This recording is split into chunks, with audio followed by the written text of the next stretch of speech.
House Goneril. Descendants of one of the 10 elites, it is a military house that is chiefly tasked with military strikes and defense against the Almaran army, mostly due to its territory's position in the east. Lord Holst, the next head of the house, is widely renowned as the alliance's bravest general. House Ardelia, a house of counts with land in the east of the Leicester territory. In 1167, it was involved in House Perm's rebellion. The empire retaliated by repeatedly meddling in the house's external affairs, leading to a sharp decline in its noble standing. House Gloucester. Descendants of one of the 10 elites, this house of counts hails from southern Leicester territory. The current head of the house is ambitious, excels at public relations, and has an influential voice among the 5 noble families with voting rights at the Leicester Alliance Roundtable, second only to House Regan. House Edmund, a house of marquess with land in the north of Leicester territory. Beneficial trade policies emphasizing fair use of its personal harbors have rewarded the house a great deal of applause, to such a degree that it was eventually accepted into the ranks of the 5 great lords of the alliance. Current head of house is a renowned orator. House Daphne. Descendants of one of the 10 elites and formerly among the 5 great lords of the alliance, they lost much power due to eternal discord for the last several generations. No head of House Daphne has borne a crest. Despite this, it still maintains its status as a noble family. Okay, I think we're on the last deal. Okay, so this is the Fargus royals. House Blooded. I cannot pronounce that for the life of me. This house claims the as a 10 elites as its ancestor. It has ruled the kingdom for over 400 years, ever since Lugh, the king of lions, claimed victory in the War of the Eagle and Lion in 751. This secured the kingdom's independence from the Dresden Empire, after which Lugh was crowned as its inaugural king by the Church of Sarah. House Led resides in Ferdinand, the kingdom capital, claiming all of the surrounding territory as its domain, and many of the fiefdoms in the north of Fodland as its vassals. With the passing of King Lambert in 1176, his older brother, Grand Duke Rufus of Essa, assumed the burden of ruling the kingdom, and the young crown prince was seized. Even still, strife and disorder continued to plague the land. House Perdalius. Close enough. This house of dukes claims Perdalius of the 10 elites as its ancestor. It is one of the most ancient houses on record, even among kingdom nobility. It is said that Siphon, the sworn friend of Lugh, the king of lions, was also related to the hero Perdalius. House Gautier. This house of Margaret claims Gautier of the 10 elites as its ancestor. Its territory lies in the northernmost reaches of the kingdom. As such, it has safeguarded kingdom territory against incursions by the people of the surrounding region for over 200 years. House Charon. This house of counts claims Charon as the 10 elites as its ancestor. The house was negotiating between the resistant armies and the Church of Theros during the War of the Eagle and Lion. The head of House Charon continues the tradition of ceremonial competition within the kingdom. House Galatea. When House Daphne, once the cornerstone of the Leicester Alliance, was divided into over an inheritance feud, half of them defected to Fargus and established House Galatea, which was granted the noble title of Count. Much of its territory consists of a frigid wasteland where a severe famine occurred in the early 1170s. House Rowe. The noble house that once held territory in the Northern Empire. When the fortress city of Arenhood was constructed within its domain, it revolted against the empire and pledged the entirety of its territory, including Arenhood, to the Holy Kingdom of Fargus. For this contribution, it was awarded the noble title of Count. House Flamen. This house originally held no more than a lordship over a single castle in the west of the kingdom, but it was awarded the noble title of Viscount for its great success in the subjugation of the Dusker region in 1176. Afterwards, it was granted the Dusker region as a feudal estate. Dang, that was a lot to read. Tomas has served as the monastery's librarian. Yeah. Actually, he was away from Garreg Mach for a spell, but he returned to his post last year. That's good. There is no one as familiar with the monastery's archives as he is.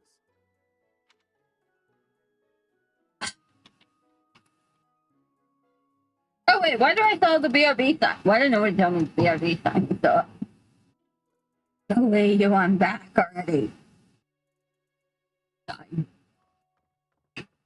Oh no, there's more. There's more. Okay. A record consisting largely of the world outside of Poland.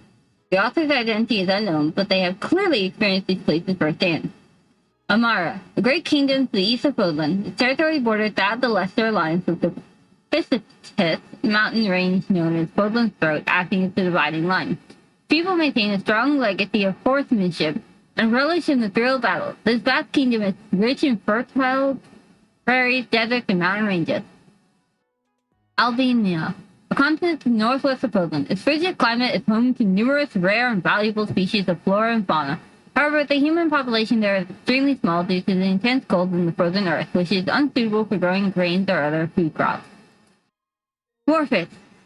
Morphis is the name of a metropolis of magic to the southeast of Poland, as well as the boundless desert that surrounds it. In the distant past, it was called the City of Illusion. Thanks to an intricate web of trading routes, rumors of its profound and mysterious magic continue to spread. Dagda, a continent to the southwest of Poland. Due to its extreme distance from Poland, rumors of this relatively unknown world abound. Some claim it's a tropical rainforest, while others insist it's merely a giant frozen plateau. In truth, this vast continent stretches far into the north and south and supports a wide variety of terrain and climates. Okay, another traveler's one. Bridget, an archipelago nested between Poland and Dagda. It is a land of plenty that is often heralded as the perfect union of the gentle sea and nature's bounty. Both Poland and Dagda have long vied to claim this territory as their own. Durin. Durin was once the name of an enormous peninsula to the north of Poland. Today, only the northern half has kept the moniker, while the southern half now falls under the dominion of the Holy Kingdom of Prussia. Several warlike clans call this great wasteland their home. Certain areas of this region comprise the rocky desert. Dusker, peninsula to the north of Poland and the west of Serb. The people who once inhabited this area were decimated, and it now falls under the dominion of the Holy Kingdom of Prussia. Land boasts nothing noteworthy to make it a desirable travel destination, but rumors of valuable minerals waiting to be unearthed abound. Ogma Mountains, an orange mountain range somewhat south of central Poland. To the west, it forms the border between the Empire and the Kingdom, surrounding Garrick Mach, and cutting across Empire territory. It is home to many animals and plants that cannot be found elsewhere, as well as a plethora of valuable mineral deposits. Okay. History of Poland. Under the tyranny of ruthless disorder, the people endured a long period of suffering. The vile Nemesis, who proclaimed himself the king of liberation, delighted in war and bloodshed. Rather than rebelling against his persecution, the people of Poland fell into his death in a mad scramble to attain power through murder and theft. 41 years before the founding of the Dresden Empire, Saint Sarah appeared in the land of Inbar, and through the many unfathomable miracles she performed, spread light across the land. In doing so, she joined the shattered hearts of the purest people of Poland, who went on to form the Holy Church of Theros. Imperial Year 1, the founding of the Dresden Empire in the first year of our calendar, the glorious Dresden Empire was founded. The name was gifted by an oracle, and its future blessed by the goddess. Its capital, Inbar, was chosen to govern the southern reaches of Poland, where the divine Saint Theros also lent her power. Imperial Year 32, the War of Heroes. William Paul Habsburg, the inaugural Dresden Empire, raised an army in pursuit of the unification of Poland.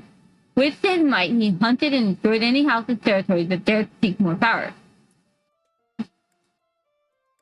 Imperial Year 46, the Battle of Gronder. Intense battle erupted on Gronder Field, where the houses that were allied with Nemesis and the imperial forces of the Dresden Empire clashed. There, the imperial forces emerged victorious. Imperial Year 91, the Battle of Tailtean. Houses that were allied with Nemesis once again faced off against the imperial forces, this time at Tailtean Plain. There, the evil Nemesis finally fell, and the Empire secured a momentous victory. Imperial Year 98, the War of Heroes ends. The successor to great Emperor William I Lycon I succumbed to sudden illness. The empire, which ruled over the majority of Poland, took this opportunity to put an end to the seemingly endless fighting. year 721. First Mahak War. The Dagda army invaded from across the sea. Though the imperial forces resisted the attack and drove off the enemy, the land of Mak sustained considerable damage. Till the year 728, the invasion of Burgund.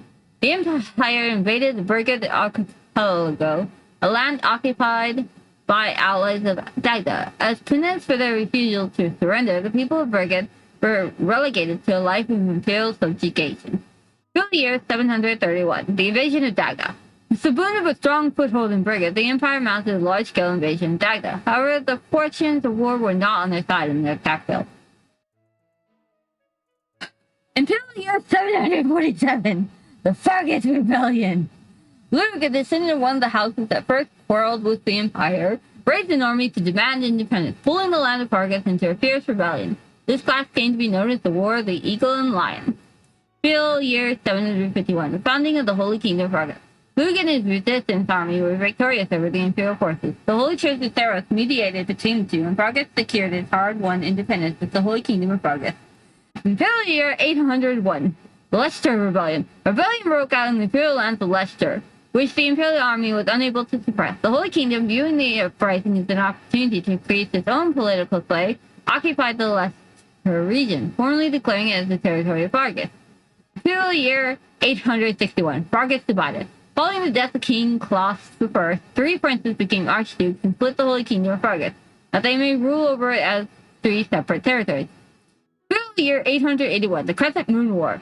The Archduke ruling over the Leicester region of the kingdom succumbed to illness. The lords of the Leicester lands refused to acknowledge the next Archduke in line, instead plotting to rule jointly as an alliance.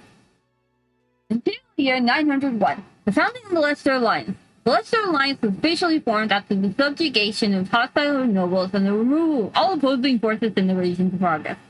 An influential figure from the outset, Duke Regan, was inarguably the heart of the newly formed alliance. Till the year 961, the Almiran invasion. The great eastern nation of Elmira crossed through Fodlan's throat and invaded Alliance territory. The Empire dispatched troops in order to help conquer the threat, and the attackers were just barely driven off.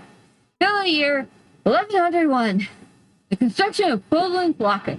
To defend against future Elmiran invasions, the Alliance, the Kingdom, and the Empire joined their efforts and resources to construct the indomitable fort known as Fodlan's Locket. Okay, there's no more books. We've read everything. We're good now. I'm getting out of here before I find more. Run!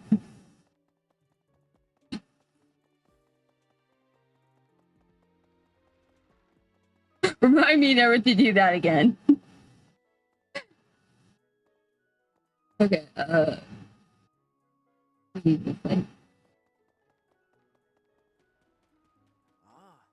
we are never doing that again. Never. A poor throat. Hi there, you. I'm busy. Do you want something? I was hoping to spar with you. Right now, but let's fight soon. I look forward to beating you. I really need to eat. I can't hold out until the next meal. Why can't the dining hall stay open all the time? I need to keep eating if I want to get stronger. Because you also need to train. Wait. Okay, today's special. Okay, so you can technically do any of these guys. Yeah.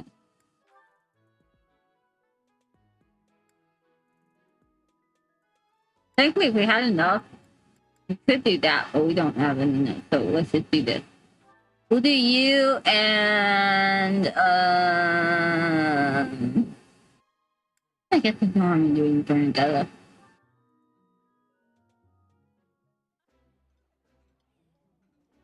Oh, I love this meal.